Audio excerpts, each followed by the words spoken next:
తాకట్లో ఉన్న బంగారాన్ని విడిపించి ఆ రోజున మార్కెట్ ధర కట్టి మిగిలిన డబ్బును మీకు అందిస్తుంది కొమ్మూరి గోల్డ్. ప్రమోషన్స్లో మీరున్న దగ్గర తరుణ్ భాస్కర్ గారు ఉండట్లేదు, తరుణ్ భాస్కర్ ఉన్న దగ్గర మీరు ఉండట్లేదు. అండ్ ఇప్పుడు దాకా వచ్చిన ప్రమోషన్ కంటెంట్లో కూడా ఆ సినిమాలో ఆయన లేయర్ వేరుగా ఉంటుంది, మీ లేయర్ వేరుగా ఉంటుంది. ఇద్దరు కలిసిన ఆ సీక్వెన్స్ షార్ట్స్ కానీ ఏవి చూపించట్లేదు. ఇది కాన్షియస్గా తీసుకున్న డిసిషనా? మీరు అనేది సినిమాలోనా ఇంటర్వ్యూస్లోనా? ఇంటర్వ్యూస్లోనూ అలాగే ఉంది, ఇప్పుడు దాకా ఇచ్చిన ప్రమోషన్ కంటెంట్లోనూ అలాగే ఉంది. మీరు చూడండి, సినిమాలో ఉన్నదే మెయింటైన్ చేస్తున్నాం మేము. అదే కాన్సెప్ట్ ఓరియంటెడ్గా మెయింటైన్ చేస్తున్నట్టున్నారు. అలా మీకు అనిపించింది, ఇప్పుడు నేను కాదంటే బాగుండదు. కానీ అది కాదు. అసలు విషయం ఏంటంటే సినిమా డేట్ రిలీజ్ అనుకునే టైంకి ముందే తరుణ్ సినిమా ఈ నగరంలో ఏమైంది, పార్ట్ 2 సినిమా ఆల్రెడీ తను 4-5 months బ్యాకే ఈ డేట్స్ బ్లాక్ చేసుకుని థైలాండ్లో షూటింగ్ తను. సో తను షూటింగ్ నిమిత్తం అక్కడ ఉన్నాడు. కాబట్టి మేము ఇద్దరం కలిసి ప్రయాణం చేయటం కుదరట్లేదు. అంటే కంటెంట్ పరంగా చూసుకున్నా సరే అది మీరు చెప్పారు కనుక ఇప్పటి నుంచి దీన్ని వాడుకుంటా రాజా. నేను వాడుకుని యాక్చువల్లీ కాంటెంట్ ప్రకారం ఇద్దరం కలవకూడదు, అందుకే కలవట్లేదని. ఇప్పుడు మీరు అడిగిన తర్వాత నాకు వచ్చిన ఆలోచన కనుక నెక్స్ట్ ఇంటర్వ్యూ చూడండి అదే చెప్పబోతున్నా. అప్పుడు లైట్ మళ్ళీ అలా ఆఫ్ అయ్యి ఆన్ అవుద్ది. అంటే ఈవెన్ కంటెంట్ పరంగా చూసుకున్నా సరే ఇప్పుడు తరుణ్ భాస్కర్ ఒక యుఎస్ వెళ్ళాలనుకున్నారు, వీసా కష్టాలు. కరెక్ట్. బట్ ఇక్కడ ఒక గ్యాంగ్స్టర్ ఉన్నాడు. కరెక్ట్. బట్ ఏదో ఒక పాయింట్ ఆఫ్ టైంలో ఈ హీరో క్యారెక్టర్ మీ డెన్కి రావాలి, లేదా మిమ్మల్ని మీట్ అవ్వాలి, ఏదో రకంగా కనెక్షన్ అనుకోండి, కనెక్షన్. బట్ ఇప్పుడు దాకా ఎందుకు ఆ కంటెంట్ ఇవ్వలేదు అని నా డౌట్. అదేనండి, ఇప్పుడు అది ఇచ్చేస్తే మీకు ఏమో చూసేసి మీరు అడిగేవారు కాదు ఫస్ట్. రెండోది ఆ పాయింట్కి ఆ సీన్కి ఒక చాలా ఇంపార్టెన్స్ ఉంది. ఓకే. సో దాన్ని రివీల్ చేస్తే మజా పోతుంది. అంటే కాంటెంట్కి సంబంధించిన విషయం అది. ఓకే. సో సినిమాలో ఒక మేజర్ ట్విస్ట్కి సంబంధించిన మా ఇద్దరు కాంబినేషన్ ఒక మేజర్ ట్విస్ట్ ఉంటుంది. ఆ ట్విస్ట్ రివీల్ చేస్తే సినిమాలో మజా పోతుంది. అందుకని ఇది కాన్షియస్గా ఆ సినిమా వరకు కాన్షియస్గా ఆపాం. కానీ ఇది ఇద్దరం కలిసి చేసామండి. దాని ఊరెళ్ళే ముందర ఒక 7-8 ఇంటర్వ్యూస్ కలిసి చేసాం. దాని తర్వాత తను థైలాండ్ వెళ్ళిపోయాడు. ఓకే. అండ్ నాకు మనుషుల్లో బాగా ఇష్టమైంది వాళ్ళ సెన్సిబిలిటీస్. కరెక్ట్. సో అంటే వాళ్ళు చేసే వర్క్లో కూడా సెన్సిబిలిటీస్ కనిపిస్తాయి. కరెక్ట్. మీరు తరుణ్ భాస్కర్ గారు డే 1 కలిసినప్పుడు ఆ మూమెంట్ ఏం మాట్లాడుకున్నారు? తరుణ్ నన్ను మాట్లాడనివ్వలేదండి. తను he was only talking about నేను తరుణ్ షూట్కి వెళ్ళాను ఫస్ట్ డే. నాకు ఆ షూట్ లేదు నాకు. సో తను షూటింగ్ ఉందంటే వెళ్తే తను సో స్వీట్ ఆఫ్ హిమ్. తను పైనుంచి కిందకి పైన నేను మానిటర్ దగ్గర కూర్చున్నాను. కొంచెం పైన డాబా మీద షూట్, కెమెరా అక్కడ పెట్టారు కనుక మేము అందరం కింద కూర్చున్నాం. So sweet of him. కిందకు వచ్చి ఎందుకు సార్ టెన్షన్ పెడుతుండ్రు, ఇట్లా మీరు వచ్చినప్పటికి వెళ్ళి మొత్తం అంతా టెన్షన్ వస్తుంది.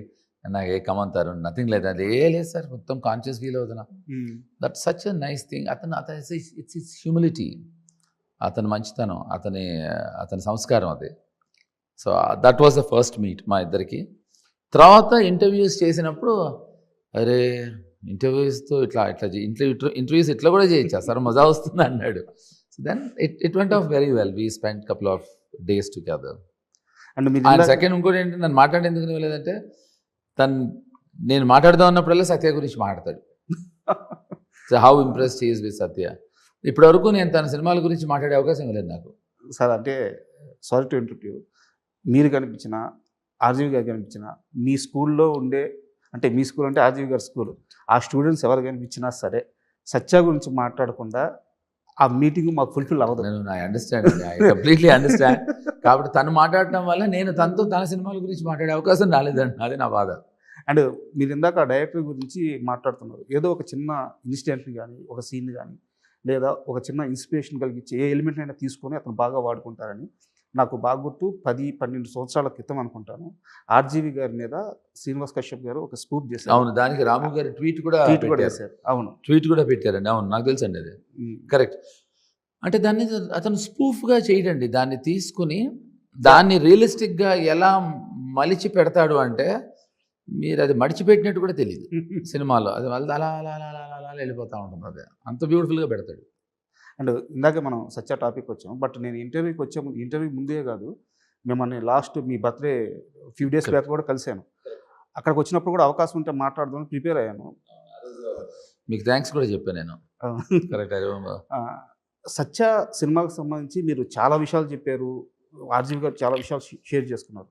బట్ అప్పుడు మీరు తెలుగులో చాలా సక్సెస్లో ఉన్నారు, కరెక్ట్ వరుస హిట్స్ ఉన్నాయి. కరెక్ట్. ఆ ఫోన్ కాల్ జడి వచ్చాయి, ఆ క్షణం ఏ క్షణంలో వచ్చింది, ఏం మాట్లాడారు, ఏం నమ్మి వెళ్ళారు? అంటే చాలా పెద్ద కదండి, దాన్ని క్లుప్తంగా నేను కట్ చేసి చెప్పాలి. ఇప్పుడు చెప్తే మీకు మజా రాదు, చెప్పమంటే చెప్పేస్తా. మధ్య వచ్చేటట్టే చెప్పండి. ఓకే, ఇప్పుడు నేను యూఎస్లో ఉన్నాను, అర్జెంటుగా వచ్చాయన్నారు, వచ్చేసా.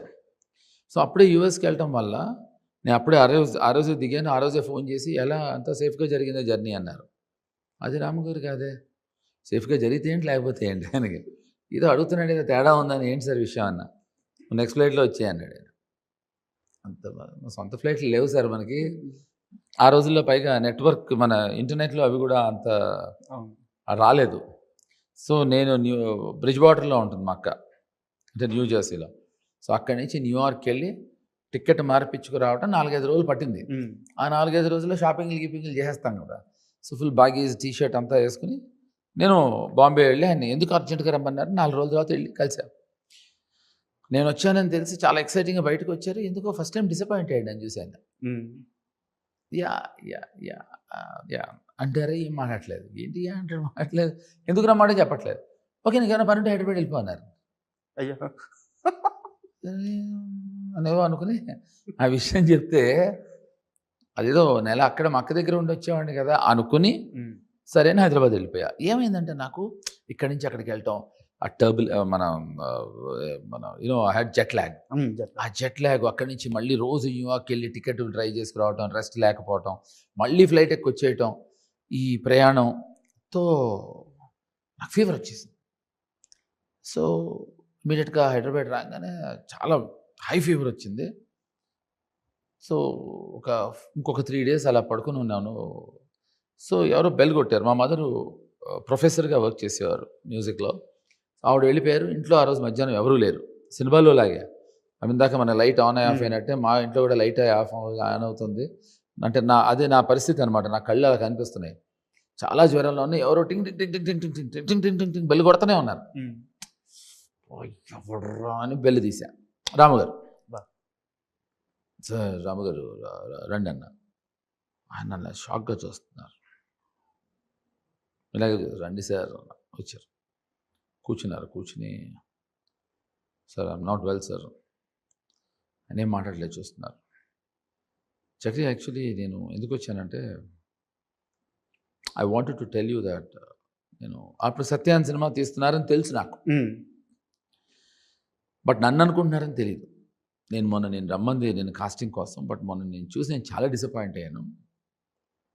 ఇది మనకున్న రిలేషన్షిప్లో నేను ఫోన్లో చెప్తే కరెక్ట్ కాదని నేను ఇంటికి చెప్పడానికి వచ్చాను. నేను అసలు ఏ అనారోగ్యంలో ఉన్నా ఓకే సార్, బట్ ఇవాళ నీ లుక్ చూసిన కాదు నేను ఫిదా అయిపోయాను, నువ్వేనా సత్య అన్నారు. ఆ విషయం తెలిస్తే జ్వరం ముందే తెప్పించుకునేవాడిని కదా. సో మేబీ జ్వరం కాదండి, he like the way you know probably అప్పుడు నేను ఆ బ్యాగీస్ ఆ టీషర్ట్ ఏదో కొత్తగా అప్పుడే అమెరికా నుంచి వచ్చి హడావుడిగా వెళ్ళుంటే ఆ లుక్కి or the way I looked at that point of time match అయ్యాడు. ఇది నాకు సత్య రావడానికి reason. And for more videos, Please subscribe to iDream. Please subscribe to iDream. Please subscribe iDream. And please subscribe to iDream. For more videos, subscribe